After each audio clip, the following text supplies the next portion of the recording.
Boa tarde, eu sou o Arthur Leopoldo Vinck e faço parte do projeto Translações e Literatura Impresso.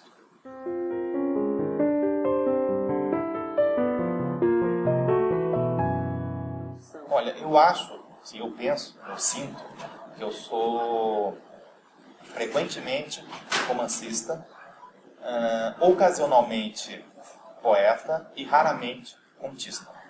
Eu me vejo como romancista, né? As ideias que eu tenho de escrever, eu tenho 2 romances prontos na gaveta, né? Tenho dificuldade para escrever contos, e poemas saem por surto. Eu posso ficar anos sem escrever um poema e de repente saem uns poemas. Esses poemas, por exemplo, eu li em livro não lançado ainda, ganharam o prêmio em Minas Gerais de literatura da categoria Poesia ano passado, são poemas, alguns deles são anteriores ao Jabok, são poemas que eu vinha escrevendo, colecionando, de repente, quando apareceu o concurso, juntei os poemas e mandei. Então eu escrevo poesia desde adolescente.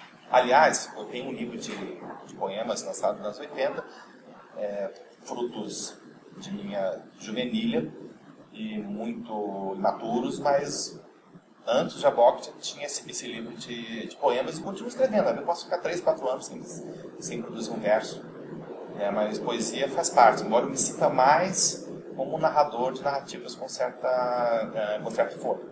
Entre o auto-escritor e o auto-pesquisador, acadêmico, professor universitário, há sempre uma certa dicotomia, porque ser acadêmico, ser pesquisador é uma necessidade para quem se enveredou pela via acadêmica, produzir mestrado na dissertação, doutorado na tese, produzir alguns artigos, eventualmente. Então, isso é uma função externa. Embora na hora da pesquisa, do trabalho em si, tanto de pesquisar quanto de redigir, eu gosto, mas não sei se eu faria em outras condições. E o escrever ficção, o escrever poesia narrativa é algo que, independente de ser pesquisador ou não, embora o pesquisador ajude, eu prefiro pesquisar algo ligado à minha área, que eu gosto, que eles são lá, carimbando segunda via, vendendo um balcão, fita adesiva. É preferível estar numa área próxima à sua, que tem a ver com você. Mas eu torço mais pelo escritor, embora o pesquisador tenha que bancar o escritor. Eu acho que não se ensina ninguém a ser escritor, mas também não é uma coisa nata, aliás, é uma coisa inata. É algo entre inato e o adquirido. O escritor é aquele que, o artista em geral é aquele que está meio deslocado no mundo, não está totalmente bem instalado no mundo. Então ele tem esse desajuste com a sociedade, com o seu tempo, e daí ele pode lançar um olhar de viés sobre o mundo, sobre a realidade. Lá nos Estados Unidos, desde os anos 30, há uma tradição de oficinas criativas. Aqui no Brasil é algo que mais ou menos recente, começou ali umas décadas atrás, no Rio Grande do Sul, em Pernambuco, mas ainda há muito preconceito. Isso eu acho que é fruto de nossa tradição romântica. Nós, brasileiros, somos muito românticos, então achamos que literatura, de maneira especial poesia, tem a ver com inspiração. Como que se você aprendesse uma técnica, isso ia prejudicar a sua pureza. Se você for fazer um filme, você tem que conhecer um mínimo de conhecimento técnico, de montagem, de corte, de lente, de iluminação. Senão não chega para fazer um filme só com a cara e com a coragem. Tem um mínimo de conhecimento. Você vai pintar um quadro, você tem que saber como manusear o pincel, as tintas, a espátula, o material. E por que escrever? Tem que ser algo fruto de um ditado divino. Tá? Não se ensina a ser escritor, mas pode se oferecer ferramentas para aqueles que já são escritores. Eu escrevi esse meu primeiro romance publicado, o Jabok. Ele tem um viés autobiográfico, mas não totalmente. Não tem no personagem, em outros personagens, no protagonista e nos demais personagens. Tem um pouco de mim, como tem de outras pessoas. Mas, para não repetir isso daí, eu sempre fiz outra coisa.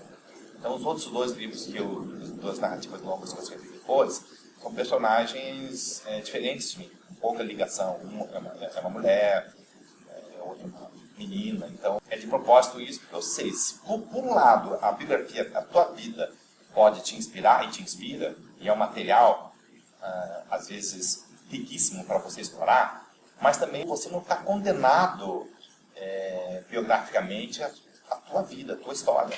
Se o escritor não foi capaz de inventar outros mundos, outras histórias, outras biografias, ele é apenas um diarista, né? Que faz diário ou relata suas memórias. Eu acho que um escritor tem que ter a capacidade inventiva, a capacidade de transcender-se, sair de si e se conectar com o outro. Porque ainda o português é uma língua periférica. Se compará-lo ao inglês, ao espanhol, ao francês, ao alemão, ao russo. Então, o português ainda é uma língua periférica. Temos apenas um ganhador de prêmio Nobel. Quantos ganhadores de prêmio Nobel nós temos em espanhol, na América Latina e na Espanha? Não dá nem para comparar.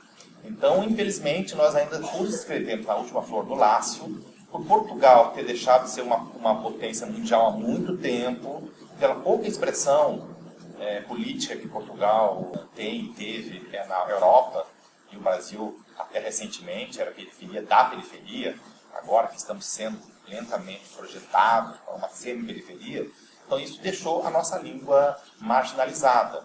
Então isso é uma desvantagem que nós temos. Por outro lado, a língua portuguesa, que se origina do galego, para muita gente o galego e português são duas variantes da mesma língua, assim como português de Portugal e português do Brasil são diferentes, mas ninguém vai dizer que são duas línguas, né? Ou pelo menos não a tal ponto, né? Um ou outro que pretendeu isso, mas hoje já não sabemos que somos unidos nessa diversidade. Então nós temos muita riqueza, eu vejo muita riqueza atualmente, sobretudo dos escritores africanos de língua portuguesa. Eu acho que ali está vindo uma literatura com uma pegada criativa, com um trabalho com a língua muito interessante, que nós brasileiros às vezes esquecemos ou deixamos perder, quando o africano sabe brincar com essa língua comum.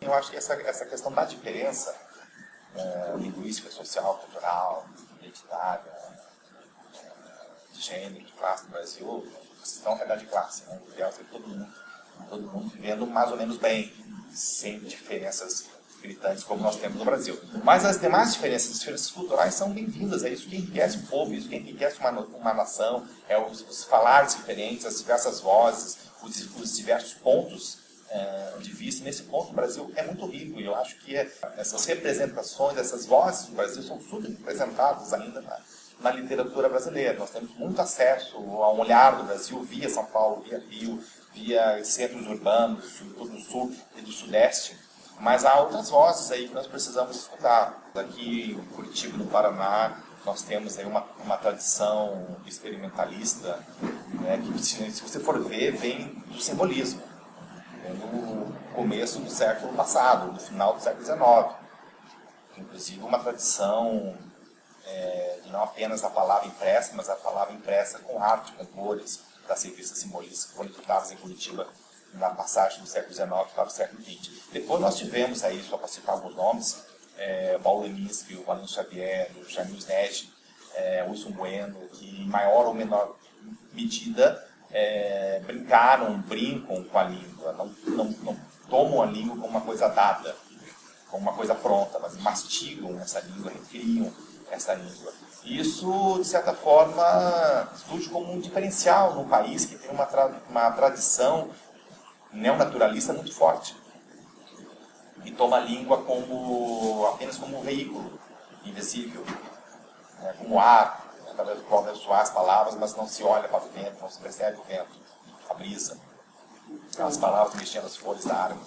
Eu não sei se isso é uma característica peculiar de Curitiba, mas talvez chame a atenção de um grupo de autores de Curitiba, essa brincadeira com as palavras, essa brincriação com as palavras, para usar uma palavra do Lia Couto, e o que chama a atenção também. Isso também pela nossa, como eu falei, com essa tradição, uma riqueza vocabular, uma riqueza sintática, e não apenas se serve da língua brasileira, falada no Paraná, como veículo para contar uma história. Ele brinca com as palavras, com as formas narrativas. Isso eu acho interessante. Eu vejo essa transação, esse trânsito de suportes como muito positivo, porque na era gutenbergiana a literatura ficou muito presa a um suporte só, a um suporte estático. Mas desde o princípio, no princípio não era assim. A literatura estava ligada à dança, à música, à contação. Após chamada Revolução Gutenbergiana fosse restringido ao papel e à leitura silenciosa e solitária.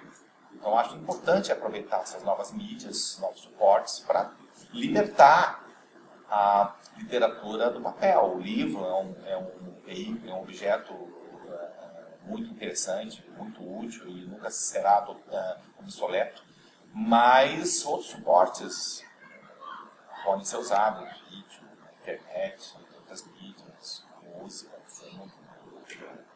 Eu acho que tem que aproveitar essa onda assim, para divulgar a nossa literatura, antes que a onda passe. Tem que aproveitar e mostrar a cara um pouco. Obrigada.